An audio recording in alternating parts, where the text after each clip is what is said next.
हम आह भी करते हैं तो हो जाते हैं बदनाम। हम आह भी करते हैं तो हो जाते हैं बदनाम। वो कत्ल भी करते हैं तो चर्चा नहीं होता। सलाम, नमस्ते, सत श्री अकाल। मैं हूं आपके साथ हर्षिता मिश्रा और आप देख रहे हैं टाइम्स मेल। 2014 के बाद से देश के हालात जिस तरह से बदलते हुए नजर आए, इसने हर किसी को सोचने पर मजबूर कर दिया कि आखिर हम कौन से दौर में जी रहे हैं। पर बात सिर्फ यहीं तक नहीं थी। देश में नफरतों का दौर कोई आज से नहीं चल रहा था। सतही तौर पर नफरत का आगाज 1947 के बाद से ही चल पड़ा था, जिसको फरोग देने का काम कांग्रेस के दौर में खूब अंजाम दिया गया। जो काम अंग्रेज न कर सके वो काम हुकूमत ने करना शुरू कर दिया, जिसके नतीजे में हालात ये हो गए कि न मुसलमानों के पास अपनी कोई सियासी क़यादत बाकी रही और न उनके पास उनकी कोई नुमाइंदगी रह गई। जो मुस्लिम लीडर बनाए गए उनका किरदार भी रबर स्टैंप से ज्यादा न रहा। आज मुसलमानों को टिकट देने के लिए कोई तैयार नहीं है। बीजेपी का एक भी सांसद मौजूद नहीं है। किसी नाम नेहाद चेहरे को अगर सदन में पहुंचाते भी हैं तो सिर्फ वो एजेंडेधारी लीडर बनकर रह जाते हैं। लेकिन जमीयत उलेमाए हिंद के सरबराह मौलाना अरशद मदनी ने एक ऐसी बात कह दी है जिसने पूरी दुनिया में हंगामा मचा रखा है। अरशद मदनी के बयान से सबसे ज्यादा बीजेपी और आरएसएस के नेता परेशान है। आजम खान जैसी मकबूल शख्सियत जेल भेज दी गई है तो उनका कसूर क्या है? ना तो उन्होंने किसी की बहन बेटी को भगाया, ना ही किसी की भैंस चोरी की और ना ही किसी के गाय का दूध चुराया। फिर भी उनके खिलाफ 80 से ज्यादा मुकदमे दर्ज किए गए हैं। एक केस में बरी होते हैं तो दूसरे केस में उन्हें जेल जाना पड़ता है। कुछ यही अल फलाह यूनिवर्सिटी के साथ भी हो रहा है। इन्हीं तमाम मसलों पर मौलाना अरशद मदनी ने अपनी आवाज बुलंद की है, जिसके बाद उनके बयानों को देश विरोधी बताया जा रहा है।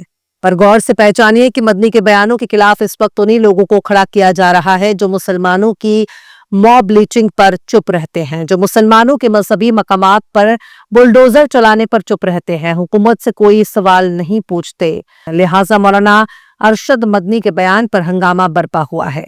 आखिर कैसे मौलाना अरशद मदनी के बयान से मचा कोहराम, बताएंगे आपको और भी बहुत कुछ। लेकिन आप अगर हमारे चैनल पर नए हैं और पहली बार हमारी वीडियो को देख रहे हैं तो आप हमारे चैनल टाइम्स मेल को सब्सक्राइब कर लें, वीडियो को लाइक कर दें और बेल आइकन का नोटिफिकेशन बटन भी प्रेस कर दें। और हाँ, आप हमारे फेसबुक, ट्विटर और इंस्टाग्राम को लाइक और फॉलो कर लें ताकि बिना देरी हमारी हर खबर आपको मिलती रहे। लौटते हैं अब खबर की तरफ। मौलाना अरशद मदनी ने कहा कि मजहब की बुनियाद पर लोगों को बांटने से मुल्क कमजोर हो रहा है।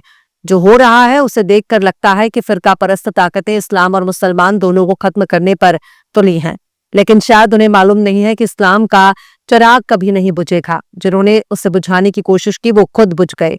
मौलाना अरशद मदनी ने अपना पूरा बयान ट्विटर पर शेयर किया है और उन्होंने लिखा है कि भारत के सामाजिक ताना बाना को बचाने और इसके संवैधानिक सिद्धांतों को बनाए रखने के लिए एकता और न्याय की जरूरत है।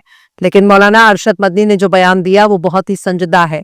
मौलाना अरशद मदनी कहते हैं कि जब लोग कहते हैं कि मुसलमानों में क़ियादत नहीं है तब मैं अपने सर को पीटता हूं। दुनिया ये कहती है कि लीडरशिप नहीं है, अफराद नहीं है। मौलाना अरशद मदनी कहते हैं कि मैं कहता हूं कि लोग ऐसे थे जो अफराद को बनाना चाहते थे, बना दिया और बना कर पेश कर दिया।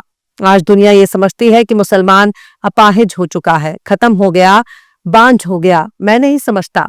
आज एक मुसलमान आदमी न्यूयॉर्क का मेयर बन सकता है ममदानी, लंदन के अंदर मेयर बन सकता है एक खान, हिंदुस्तान के अंदर किसी मुस्लिम यूनिवर्सिटी का कोई आदमी वाइस चांसलर नहीं बन सकता, और अगर बनेगा तो आजम खान की तरह जेल के अंदर जाएगा, इकबाल की तरह औलाद जेल में डाल दिया जाएगा। आज देख लिया अल फलाह का क्या हो रहा है, जेल में पड़ा हुआ है और कितने साल जेल के अंदर गुजरते हैं नहीं जानता कोई आदमी। गवर्नमेंट मुल्क की आजादी के बाद इस पर लगी हुई है कि मुसलमान को सर नहीं उठाने देना है। आज इनका क्या है कि ये लोग ये कहते हैं कि मुसलमान के अंदर लीडर नहीं है। अरे क्या कहते हो तुम? मुसलमान कौम बांझ थोड़ी है, अगर नहीं थी तो वहां कैसे बन गए? यहाँ किसी यूनिवर्सिटी का वाइस चांसलर नहीं बन सकता। मैं ये कहता हूँ अफराद थे, बनाना चाहते थे, बना दिया, उन्होंने खड़ा कर दिया। आज अफराद बनाने वाले लोग नहीं रह गए, हौसले पस्त कर लिए गए। गवर्नमेंट चाहती है कि उनके पैरों के नीचे जमीन निकल जाए और आज निकली हुई है जमीन। इतना कहना ही था कि पूरे देश में कोहराम मच गया। बीजेपी नेता मोहसिन रजा ने मदनी परिवार पर मुसलमानों को गुमराह करने का इल्जाम लगाया। उन्होंने कहा कि मदनी परिवार ने मुसलमानों को सिर्फ गुमराह करने और लूटने का काम किया है। लंबे वक्त से उन्होंने सरकारों से ग्रांट लिया और निजी फायदा लिया। मोहसिन रजा ने कहा कि उन्होंने कितनी यूनिवर्सिटी बना दी, कितनी संस्थाएं बनाई और कितने मुसलमानों का भला किया। मदनी के बयान के बाद भाजपा के नेता सैयद शहनवाज हुसैन ने कहा कि जमीयत उलेमाए हिंद जैसी संस्था जिसने स्वतंत्रता आंदोलन में अहम किरदार अदा किया, उनके सदर का ऐसा बयान देना चौंकाने वाला है। अरशद मदनी का बयान बहुत गैर जिम्मेदाराना है। भारत का मुसलमान राष्ट्रपति बन सकता है, क्रिकेट हॉकी टीम का कप्तान बन सकता है, एयर चीफ मार्शल बन सकता है, संविधान के हर पद तक पहुंचने का अधिकार है, लेकिन ये कहना कि मुसलमान वाइस चांसलर नहीं बन सकता, ये पूरी तरह गलत और गैर जिम्मेदाराना है। अरशद मदनी को माफी मांगनी चाहिए। वहीं उत्तर प्रदेश के मंत्री ठाकुर जसवीर सिंह ने मौलाना अरशद मदनी के बयान पर पलटवार किया और उन्होंने मदनी साहब को नसीहत देते हुए कहा कि किसी भी मुस्लिम को वाइस चांसलर बनने से पहले देख लेना चाहिए कि वे राष्ट्रद्रोही तो नहीं है। ऐसे लोग न भारत में रहने लायक है और न संरक्षण के पात्र हैं। मतलब इतने बड़े मंत्री को अब सर्टिफिकेट की जरूरत है कि भारत में जितने भी मुसलमान हैं उनके देश प्रेम की जांच होनी चाहिए, ताकि पता चल सके कि वो राष्ट्रद्रोही तो नहीं है। ये तो वही बात हुई कि इस मुल्क को आजाद कराने के लिए जिसने कोई कोशिश नहीं की, उल्टा अंग्रेजों की मदद की, आजाद कराने वालों के खिलाफ चाल चली, जालसाजी की, उनके खिलाफ साजिशें रची, वही लोग सबसे बड़े देशभक्त बन गए हैं और वही लोग मुसलमानों से सर्टिफिकेट मांग रहे हैं। ये बात अब देश के नौजवानों को भी समझ में आ रही है कि आखिर ये क्यों अरशद मदनी के बयानों से तिलमिला रहे हैं। वहीं कांग्रेस लीडर उदित राज ने मौलाना अरशद मदनी के बयान का समर्थन किया है और कहा है कि मैं बयान का समर्थन करता हूं। आजम खान ने डुप्लीकेट पैन कार्ड रखा, ये गलत है, लेकिन यहां तो प्रधानमंत्री की डिग्री फर्जी है। लाखों वोटर्स डुप्लीकेट हैं, लाखों डुप्लीकेट आधार है, कोई गया जेल। जैसे अल-फलाह यूनिवर्सिटी है, मैं मानता हूं कि कोई गया और उसने गुप्त रूप से टेररिस्ट कृत्य किया, उन्हें माफ नहीं करना चाहिए, लेकिन पूरी यूनिवर्सिटी को टारगेट नहीं करना चाहिए, बंद नहीं करना चाहिए। उन्होंने कहा कि मुसलमानों पर ऐसे हमले होते हैं, बुलडोजर मुसलमानों के घर पर चलता है। खैर, मौलाना अरशद मदनी का बयान फैक्ट और डेटा की बुनियाद पर मौजूद है। इसकी वजह खासकर हिंदुस्तान का जमहूरी निजाम है, जहां मुसलमानों को सालों साल तक एक ऐसे गुनाह में जेल के भीतर रखा जाता है जो उन्होंने किया ही नहीं होता। 10 साल, 20 साल, 25 साल, 30 साल और 35 साल के बाद बेगुनाह रिहा होने वालों की जिंदगी तबाह हो जाती है और उनका हौसला भी पस्त हो चुका होता है। मौलाना अरशद मदनी का बयान इन्हीं सब के इर्द गिर्द नजर आता है।